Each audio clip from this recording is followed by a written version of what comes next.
going on, everybody? So in today's video, I'm going to be bringing you guys 10 side deck cards you guys can use for this current format. These are going to be some of the best side deck cards to use in you guys' decks. So if you guys are interested in that, I want to ask you guys to hit that like button and subscribe for more Yu-Gi-Oh content. So with all that being said, let's get straight into the video. Without further ado, let's begin. Ice on my wrist, looking kinda cool. Bad bitch with me, she ain't tryna move. Niggas staring at me, what you tryna do? Got me looking at my watch, and it's time to do.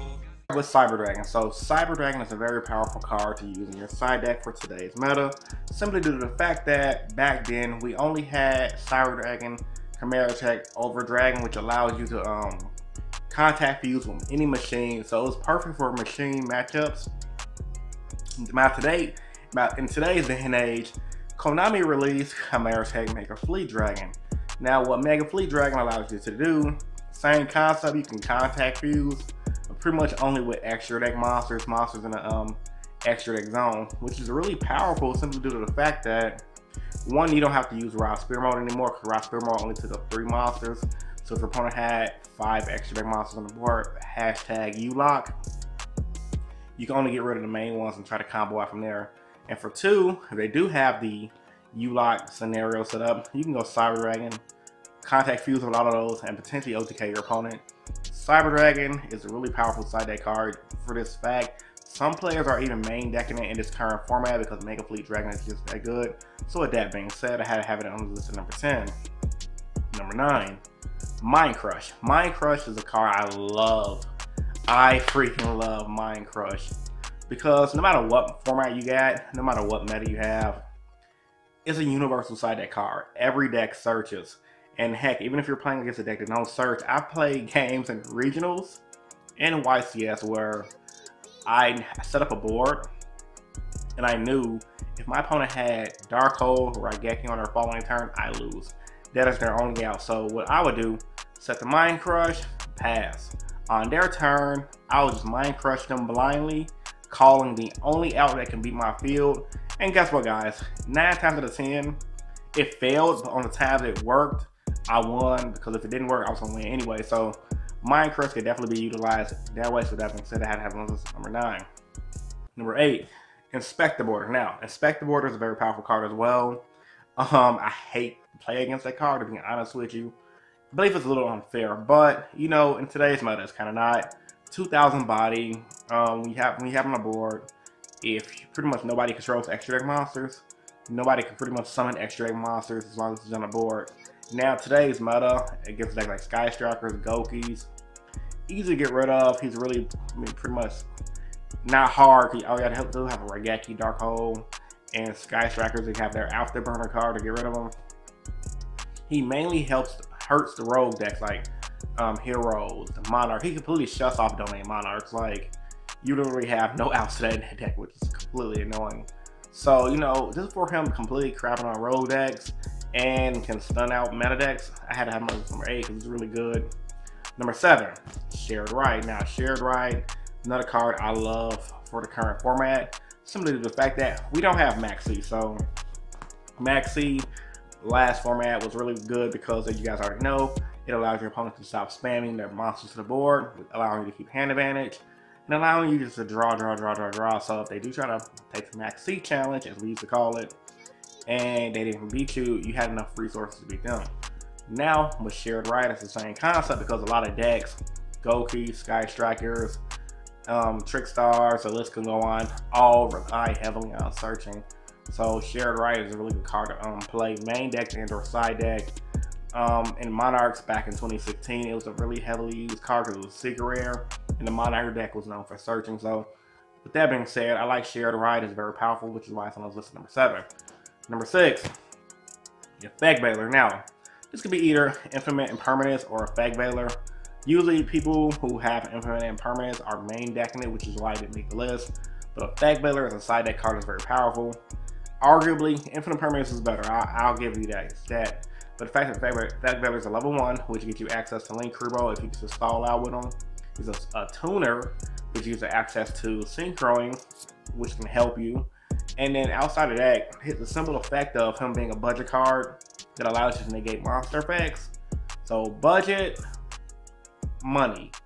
Obviously, if you got the money, play the infinite permanence, but if you're on a budget like your boy, I don't want to pay, I think it's like 60 bucks for that card. Fake Baylor is pretty much the same thing, verbatim.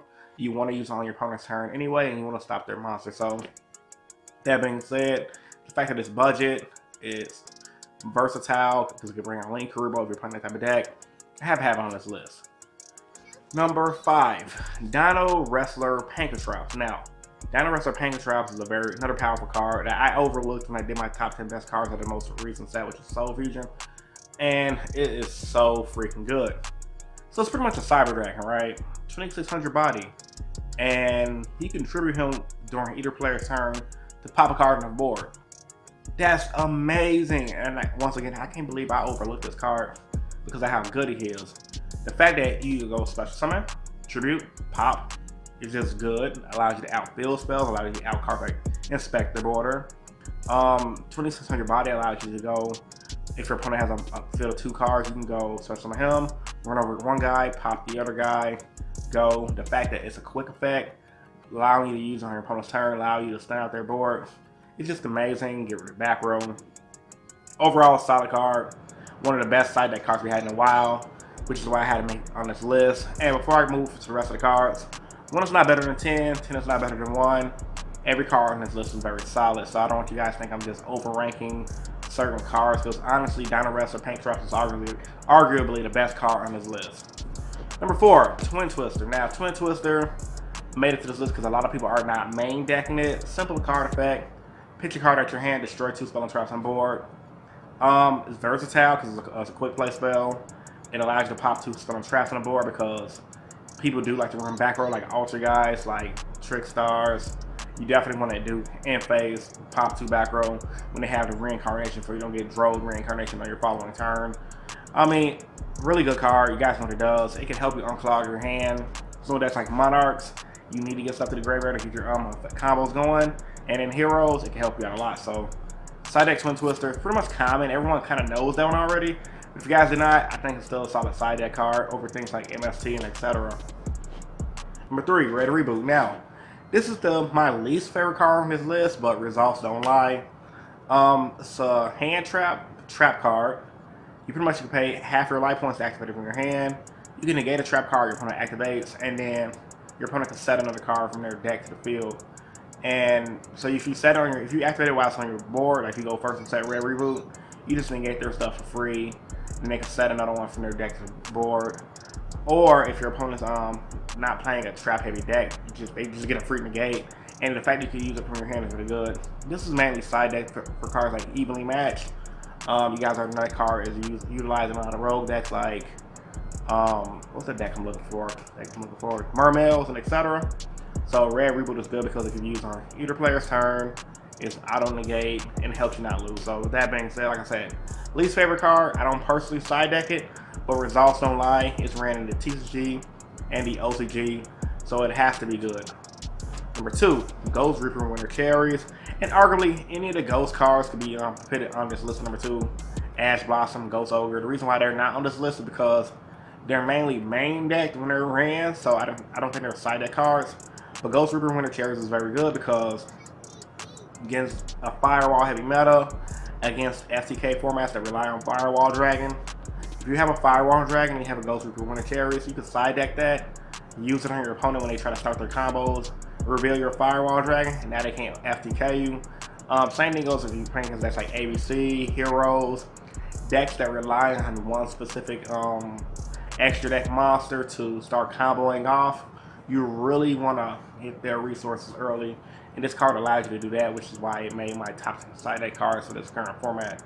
And the last side deck card that I'll talk about on this list, and it's arguably, once again, kind of like Dino Wrestler Pancatrops, the best card on this list. Evenly Matched. Now, I think it's safe to say Evenly Matched is one of the most oppressive cards in our current format. Hope it gets banned, but it's not winning games left and right enough to get banned. It just beats people who are not prepped for it at regionals, YCSs, etc. The fact that it can banish an entire board is insane. almost no one main decks this card on a high competitive level unless they're playing a rogue deck and they want to be like cool and just catch your opponent slipping. Almost everybody that plays competitively, at least from my locals and from what I've seen online, side decks this card against rogue decks that rely on making a big board and pass, or against decks like Goki who goes U-Lock, and if they don't have an out to your U-Lock, they're just F with no grease. So yeah, man, Evenly Match had to make this list. If you guys can afford it, I'm sorry. Try some of these other cards, but if you guys can afford Evenly Match, it definitely should be in your side deck. So, with all that being said, this is my top 10 best side deck cards and side deck for this current format. If you guys have any questions or concerns, post that in the comment section down below. And once again, if you guys are new here, I would like for you to subscribe for more Yu-Gi-Oh content. I'm uploading content consistently throughout the week, so if you guys like consistent Yu-Gi-Oh content that's variety based, this is definitely a channel for you. So with all that being said, once again, this is InnovationYGO, bringing you guys spicy Yu-Gi-Oh content, and I'm signing out. Peace.